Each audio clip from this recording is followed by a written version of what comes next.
Hello and welcome to the Happy, Healthy, Strong podcast. This is a podcast dedicated to helping you live a happier, healthier, and stronger life. Building a life that you love starts with you owning your health and intentionally creating the best version of yourself. So if you're looking to better understand how proper nutrition, daily movement, mindset work, and strength training can help you create a life full of happiness and health, then you are in the right place. I generally hope that the tips, tricks, and information we share will be the catalyst for change. I'm your host, Adam Lane. It's time to dive in. And ladies and gentlemen, welcome to another episode of the Happy, Healthy, Strong podcast. I'm your host, Adam Lane. With me today, Coach Hannah Moon. Hello. Hannah, thanks for joining us. Yeah, thank you for having me. Special episode. Yeah. One of a kind. Because it is, we've done. we are in May. Yes, we are. And May is Mental Health Awareness Month. It is. So one of the things I know you have some data things over there because Yes, we want to talk. Hannah and I, we're many things. We are not doctors. Okay, nor do we play them on TV. Okay, No, we don't. I did back in the day watch a lot of George Clooney on ER though, so I have a little bit of background. Yeah. And my wife has seen most of Grey's Anatomy, so yeah. You pick up a few things. not all 47 seasons, but Sure. she was there for the first chunk. So one study that I want to pull from that I think is absolutely massive, and this is relatively new. Joe Rogan talked about it in his podcast. The Mind Pump Media guys talked about it on their podcast, and it's so simple. And coming from people in the exercise community, this does not surprise me. But if you go to ScienceDaily.com, the title is "Exercise More Effective Than Medicines to Manage Mental Health Study Show." And if you look down on it, the actual little, shortened piece of it is that the University of South Australia researchers are calling for exercise to be a mainstay approach for managing depression, as a new study shows that physical activity is 1.5 times more effective than counseling or the leading medications. So, Hannah, I'd like to break that down. All right, let's hear it. 1.5 times more effective. So if we were to make a numerical scale here, so say counseling and nothing wrong against counseling. Great. Talk it out. Community conversations, I think, are great. Yep. But in addition to that, how could we even double down? Look at that. Harder. Yep. Yes. Or medicines. 1.5 times down. Yes. So if you have, say counseling is worth a 20. I'm just making up a number, a 20. Okay. If it's 1.5 times more effective, okay, so that means it's just as effective, but then it's another 1.5. So it's 150% more effective. That means it would be a 50 if this is a 20. It's a lot. Yeah. That mathematically, if you're speaking here, this is a big deal. I listened to a podcast the other day and was like, if you have a dog, member of your family, somebody that you love, this dog, we have Onyx at home, okay? You lock him in a kennel all day. You don't let him out. You don't let him move. You're gone for long hours of the day. You get home, the dog's a little crazy. Yep. You just put it in a kennel the whole day. And that's, I kind of see what we do to ourselves here. We're locked down at our jobs with our stress. We do less with the human communication stuff. That's where I think the counseling thing is really, really good and can be good for people. Yep. Yeah. But in essence, we're caging ourselves as as dogs, and can't figure out why all of a sudden we start having sad and depressed thoughts. Yeah. Okay. Thrown upon all the other stress and things that are going on in life. And then all of a sudden we pick up our phone and we scroll, we see how everyone else is living their best life, and dang it, I'm not. And oh my gosh, look at them and they're vacationing here and blah, and then blah, blah. It's just that snowball effect. Yeah. Down. I'm a failure. I'm not doing this. I suck at this. And it's not good. So we look at it, and not that this article surprises me, but and it's funny too, because just it really works for everyone. It goes on to say in the article, am I going to be able to find this in a timely manner? The largest benefits we're seeing among people with depression, pregnant and postpartum with women, healthy individuals, and people diagnosed with HIV or kidney disease. So I don't know who it doesn't work for, but it seems to work for people who, are really sick. It seems to work with healthy people. It seems to work with women when they're all hormonal and whatnot. No offense to women. Women are just on a different hormone cycle than men, so it they affects them a little differently. yes, hmm that was a really nice way to say that. Saving you over I'm not here. going to say any other words because you're right. I will get myself in trouble. So, like I'm in like essence, your marketing expert. yeah, I appreciate You're that. welcome. It works for everyone. So exercise works for everyone. hmm Um, and so I think that's the part of Mental Health Awareness Month Yep. that is, I hope, doesn't get lost in this whole thing. Yep. Okay. Well, and Count. I dug into that. Or sorry to cut you Yeah. off. No. No. Go. I dug into that article a little bit, and it said that the higher intensity of the exercise, the more benefits you saw. Mm. But overall, any kind of exercise or physical activity saw a benefit. So Yeah. anything from walking Mhm. to some high intensity hit cardio class, Yeah. you see a benefit. Yeah. And let's dissect that in the way of high intensity. That is great. Totally relative. Mhm. Okay. If my mom comes Yep. in to do a high intensity something, that's totally different than if I do it or my kids do it or something like that. Like it's what's hard for someone can be less hard for somebody else. Um, but you're right. As long as there's something being Mhm. done, it could be walks, it could be lifting, it could be more cardio-y. Yep. We obviously believe strength is a big freaking deal. Yes. Like that's Yeah. ugh. Well, and I know Uh, for myself at least, I stop working out.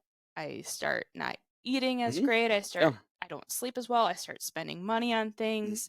My spending gets a little out of Mhm. control. So it's just like this spiral effect. So you just, do something like work out, Mhm. that could just change your whole day. Yeah. Yeah. And this is why I love. I was on the podcast yesterday with Scott Ramage from the Brotherhood of Fatherhood, and we went in. We got talking about our memberships and just hmm our morning people versus our PM people, and we love both people. They're both great, groups. Yes. Our Very different groups. our AM people, I would argue, are more consistent because you wake up and hmm it's part of their routine Sure. that their alarm goes off, boop, but get out the door. PM people, very consistent, but stuff happens. hmm End of the day, this happens. They have to stay late at work. Their kid has to do this. A lot of teachers, and all of a sudden, Yep. they get drug in for detention duty or whatever, and Yep. no good. Yeah. So, however you mix it in, mornings are great. Have a little morning routine, something, something. Start the day, clear your mind.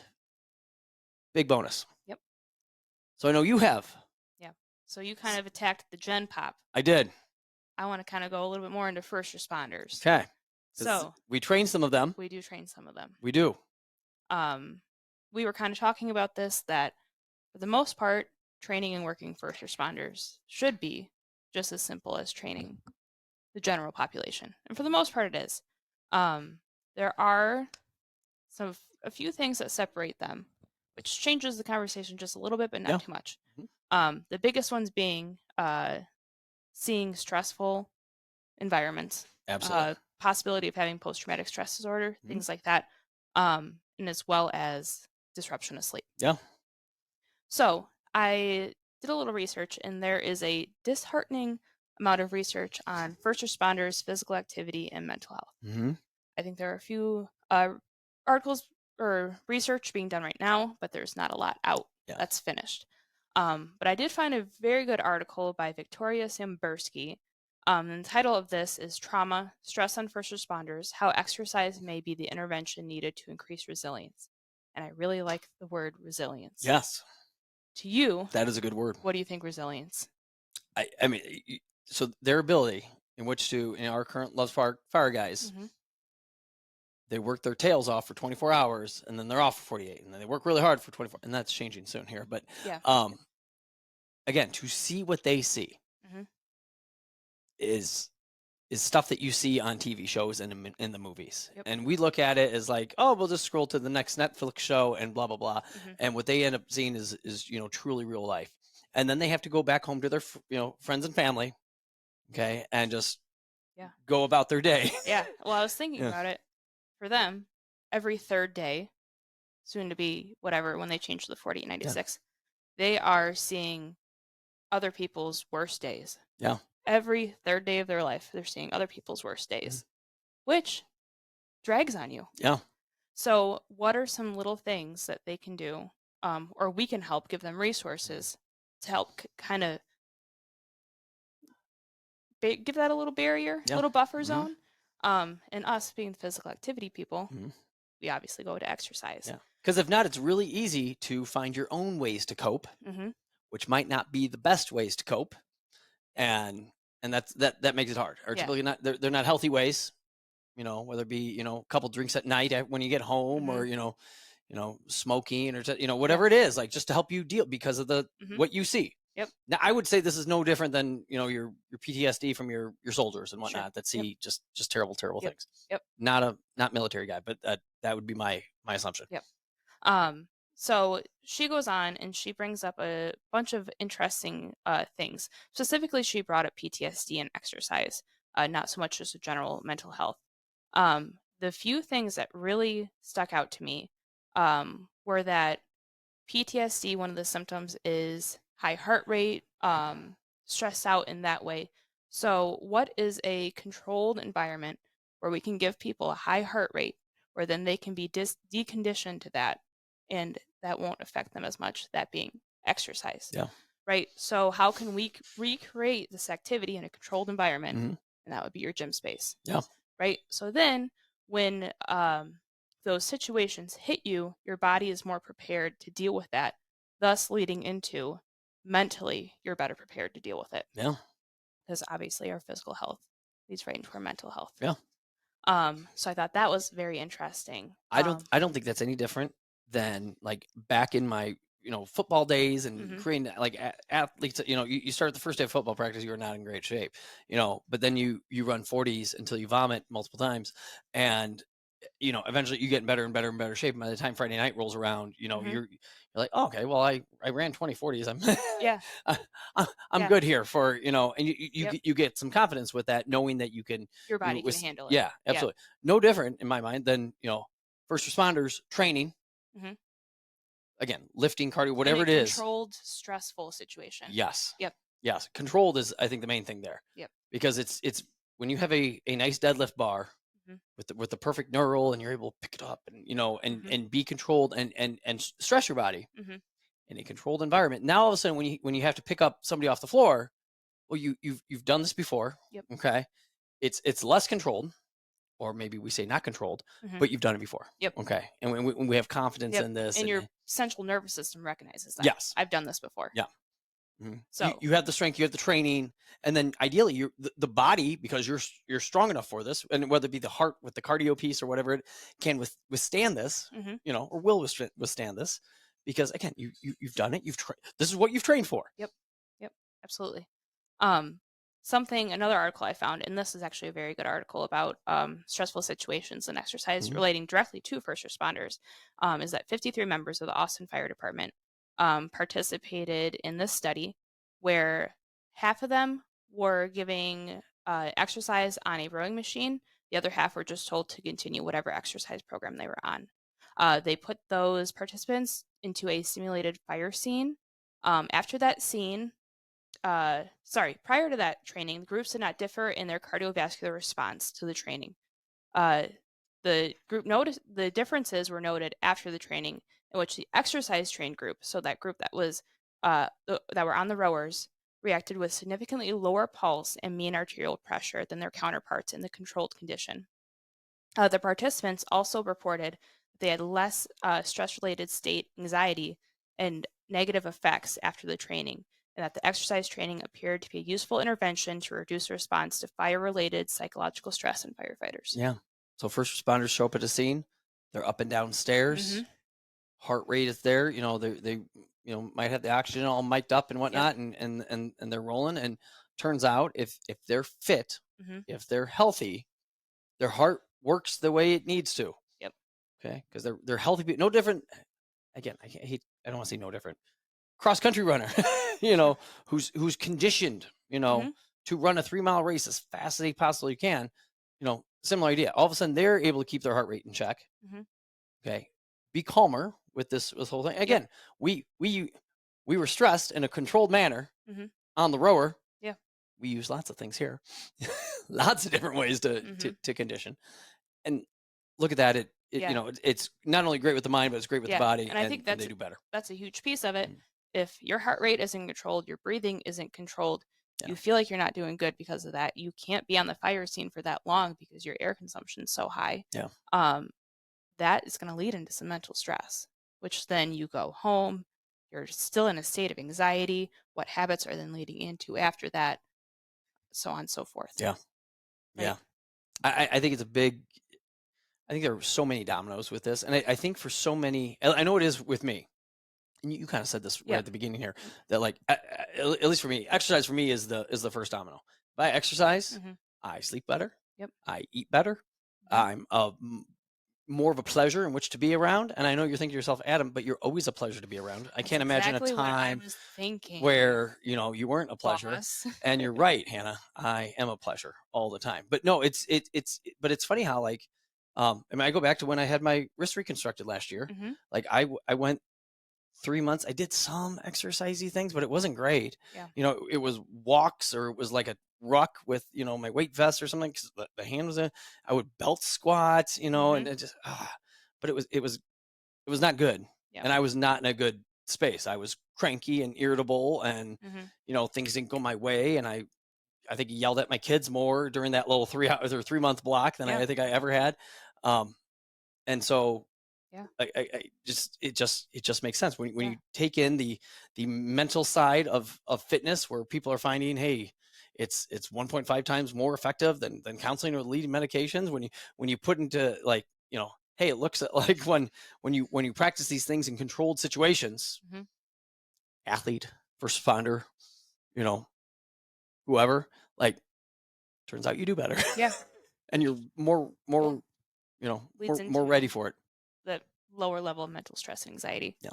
I think the biggest takeaway from everything that we're looking at is something that I just posted on the Oak Responders page, is that you cannot pour from an empty cup, right? Yeah. So you can't go out and take care of others and be the first responder in the situation if you are empty yourself. Yeah. So like you said, exercise, right? Yeah. Is that domino effect into eating healthy, creating other healthy habits, sleeping better, all these things. And in turn, mentally you will feel better. Yeah. And I'm going to take that to parents. I think when you pour from an empty cup, we see so many parents do this. Mhm. That it's hard for them to take that hour of the day to themselves in which Yep. to work out and lift, and sweat and stuff like that. Oh no, I have so much to do. My kids are doing this. My kids are doing that. My kids are Mhm. doing this. Of course they are. Yes, they're busy. That's fantastic. They're active kids. That's awesome. But if you continue to pour from an empty cup, like it's going to get bad on you. Yeah. And then at a very young age, or at least an earlier age than it should, like you're going to start to have health issues. Mhm. And like that's, Yeah. and now all of a sudden it's a bigger deal at that point. It's a bigger snowball, as opposed to if you just took little bits along the way, you wouldn't be so drained at the end. Yep. And then, yeah. Yeah. Because stuff gets expensive. Cancer is expensive. Hypertension. is Hypertension. expensive. Yep. Heart issues, diabetes. Mhm. These are all expensive things that limit so many things that, bad. Yep. Did we miss anything, Hannah? Oh, I think we got it. Nailed it. Okay. So, friends, I know we talked a lot of first responder stuff on here. That was kind of the goal. Okay. But again, first responders, athletes, regular humans. Again, exercise to be a mainstream approach for managing depression, as a new study shows that physical activity is 1.5 times more effective than counseling or leading medications. Mhm. Mainstream. So that's your first line of defense. Yeah. Once this problem happens, it's Yeah. exercise. Guys, May, Mental Health Awareness Month. Go outside, be active, mow your grass, lift some weights, play with your kids, get outside, get outside. Do fitnessy things, something like there's not that many rules here. Like that, just be active. Don't overdo. Yeah. But we see many more people underdoing than Yep. overdoing, and then so many other bad things Yeah. happen from there. If you're not feeling it, go for a walk. If you're feeling great, lift some heavy weights. Yeah. Awesome, Hannah. Thank you. Yeah. Thank you for having me. Guys, thanks for listening, and we will check you on the next one. That's all we have for you today. If you have any questions, want to chat, or interested in seeing what we're up to in between episodes, head over to Instagram and Facebook and follow @OakStrength. Also check us out at oakstrength.com. If you like this episode, please share it with somebody that wants to live happy, healthy, and strong. If you really like this episode, subscribe and review the Happy, Healthy, Strong podcast on iTunes or Spotify. Be sure to tune back in next week, and remember to keep owning your health.